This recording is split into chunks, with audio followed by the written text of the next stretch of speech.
Ang susunod na palabas ay may nagmumura. Kaya putang ina, wag na kayong manood.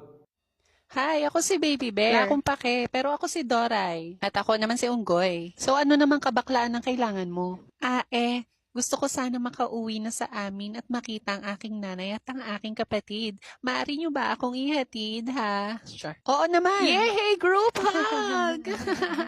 Anong nakakatawa? Ay! May pagong! Mukhang hindi sila makaalis kasi hindi niya magising yung anak niyang tatanga-tanga. Tulungan natin gisingin ang kanyang anak. Isigaw natin na malakas. Gising pagong! Di ba sabi ko laksan nyo? Isa patang ina nyo. Gising pagong! Ayan, nagising na ang puta. Tara na. Napakasarap talagang tumulong, lalo na sa mga nangangailangan, di ba? Oo nga. O bakit may pag-ikot, be? Yay! Saan kaya ang daan papunta sa bahay ng lintik na baby bear na ito? Pag pinili mo ang pula, ibig sabihin tanga ka. O sa asul? Saan kaya? Tut!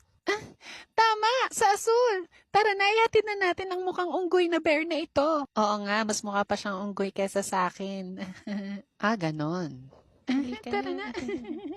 Mama! Mama! Andito na ako! Anak! Napabuka ka na ako eh. Saan ba ikaw galing? Ma, nagdala ako ng kakainin natin mamaya sa dinner, oh. Hindi nila tayo naiintindihan kaya okay lang mag-usap tayo. Ay, mukhang malasa nga ang batang ito eh. Pati ang unggoy pwedeng adobohin. Bitch, what are you saying? Yeah, dude, what's up? Halika na, ma. Oh, siya, ihanda mo na ang talyasi at ako na magagayat. Oh my gosh, let's go.